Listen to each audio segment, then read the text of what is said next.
Terima kasih Anda masih bersama kami dalam Presisi Petang. Untuk mengetahui pantauan arus lalu lintas sore hari ini, kita segera bergabung dengan Bribda Eklesia, anggota NTMC Korlantas Polri yang saat ini berada di Bundaran Tamrin, Jakarta Pusat. Bribda Eklesia, silakan dengan laporan Anda. Baik, terima kasih Ratu dan selamat sore pemirsa. Bersama kami dari NTMC Polri akan menginformasikan situasi arus lalu lintas langsung dari kawasan Patung Kuda Tamrin, Jakarta Pusat. Dapat kita lihat situasi arus lalu lintas pada sore hari ini tampak cukup ramai dan lancar dari berbagai arahnya, yakni dari arah Bundaran HI yang akan menuju ke Gambir maupun Tanah Abang tampak cukup lancar dan perlambatan sesekali terjadi menjelang traffic light di kawasan ini. Untuk itu kami berterima kasih kepada seluruh pengendara yang tetap berhenti di belakang garis stop pada saat mengantri jelang traffic light dikarenakan adanya hak pejalan kaki di sana. Dan bagi para pejalan kaki yang akan melintas di kawasan ini untuk tetap berhati-hati pada saat Anda akan menyeberang jalan dan dapat menggunakan zebra cross yang telah tersedia. Selanjutnya dari arah Gambir yang akan menuju ke arah Tanah Abang dan arah sebaliknya juga tampak kondusif lancar pada sore hari ini. Juga sama halnya perlambatan kecepatan juga terjadi menjelang traffic light selepasnya kendaraan dapat melaju dengan kecepatan normal yakni 30 sampai dengan 40 km per jam. Dan perlu kami informasikan saat ini sedang adanya aksi penyampaian pendapat di kawasan ini. Untuk itu Ditlantas Polda Metro Jaya telah melakukan pengalihan arus lalu lintas di kawasan ini, yakni dari arah lalu lintas dari arah Harmoni yang akan menuju ke Jalan Majapahit akan dialihkan ke Jalan Juanda dan Suryo Pranoto. Kemudian lalu lintas dari arah Bundaran HI menuju Harmoni akan dialihkan ke Jalan Budi Kemuliaan dan Medan Merdeka Selatan. Selanjutnya lalu lintas dari arah Budi Kemuliaan yang akan menuju ke Medan Merdeka Barat akan dialihkan ke Medan Merdeka Selatan. Kemudian lalu lintas dari arah Medan Merdeka Selatan menuju Medan Merdeka Barat akan dialihkan ke Jalan Budi Kemuliaan. Selanjutnya dari arah Hayamuruk yang akan menuju ke Harmoni akan dialihkan ke Jalan Insinyur Haji Juanda. Untuk itu kami menghimbau kepada seluruh pengendara untuk menghindari kawasan ini dan dapat mencari rute perjalanan alternatif lainnya sesuai dengan tujuan Anda. Dan kembali kami informasikan bahwa sistem ganjil genap akan terus berlangsung hingga pukul 21 waktu Indonesia Barat. Untuk itu kami himbau pada para pengendara, kendaraan yang dapat melintas hari ini adalah kendaraan berplat ganjil dan kendaraan berplat genap dapat mencari jalan alternatif lainnya sesuai dengan tujuan Anda. Dan bagi Anda yang mendapatkan informasi situasi arus lalu lintas selengkapnya, dapat menghubungi call center kami di 1500669 atau melalui SMS Center di 9119. Selamat beraktivitas dan salam presisi. Demikian Bribda Eklesia melaporkan. Kembali kepada Ratu. Silakan. Baik, terima kasih Bribda Eklesia atas laporan Anda. Selamat kembali bertugas.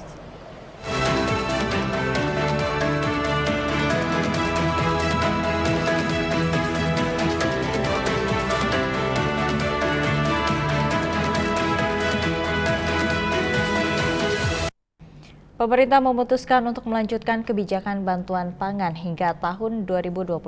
Hal tersebut disampaikan Presiden Joko Widodo dalam rapat terbatas di Istana Merdeka, Jakarta. Rapat terbatas tersebut dihadiri oleh sejumlah Menteri Kabinet Indonesia Maju membahas terkait dampak El Nino serta rencana penyaluran bantuan pangan kepada masyarakat.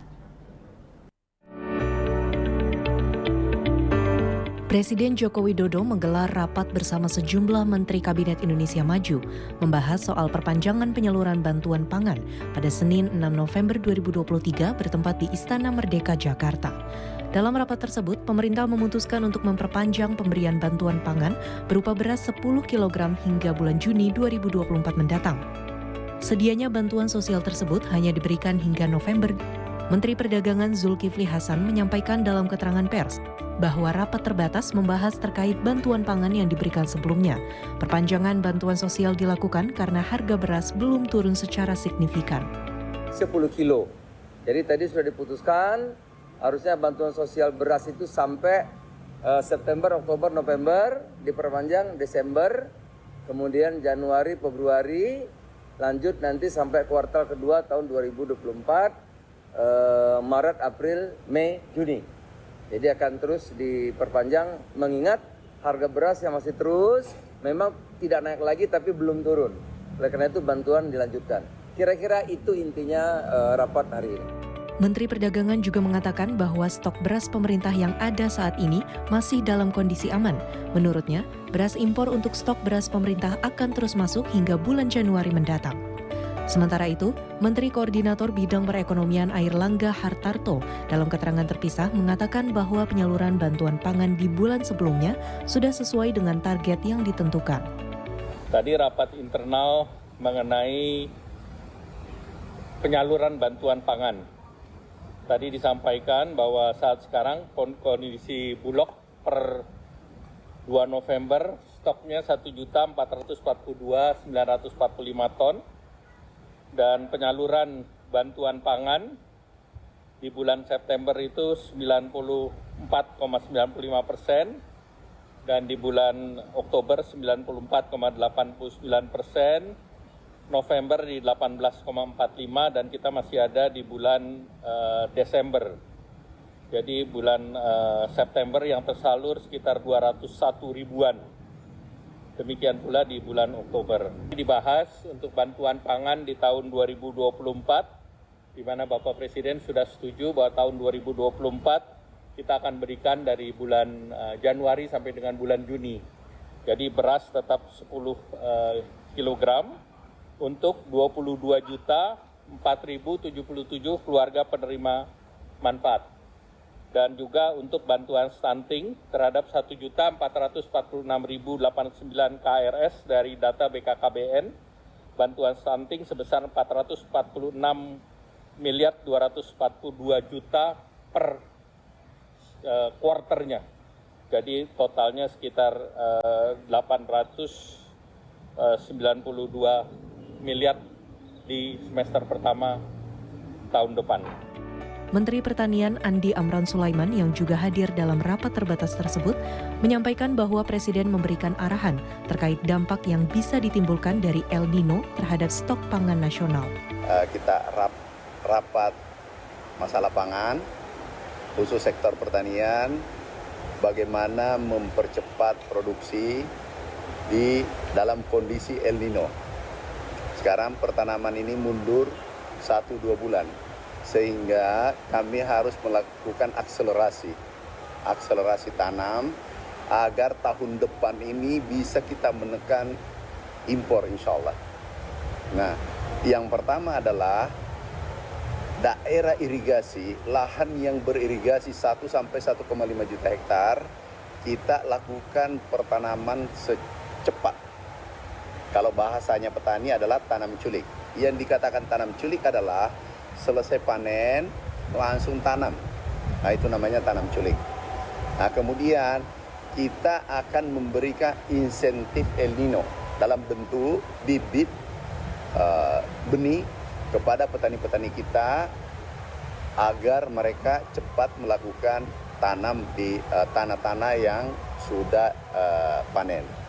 Kemudian yang kedua, kita mencoba meningkatkan planting indeks pertanaman di daerah rawa mineral yang sekarang ini tanam hanya 1 kali, kita tingkatkan menjadi 2 kali. Yang tanam 2 kali, kita tingkatkan menjadi 3 kali. Kemudian langkah selanjutnya adalah kita melanjutkan pembangunan embung. Jadi membangun embung, rainwater harvesting system. Jadi air hujan yang jatuh di bumi Indonesia jangan biarkan ke laut. Kalau bisa air hujan ini bisa menjadi pangan. Karena hujan ini bisa sekarang sudah musim hujan, kita tampung air itu agar bisa kita gunakan untuk lahan pertanian. Itu arahan Bapak Presiden, tetapi sekali lagi kita akan melakukan akselerasi tanam karena dampak El Nino, masa tanam ini mundur. Berarti tahun depan masa panen puncak itu juga mundur. Sehingga kita harus melakukan gerakan cepat. Ada El Nino terjadi sekarang ini sehingga itu menekan produksi.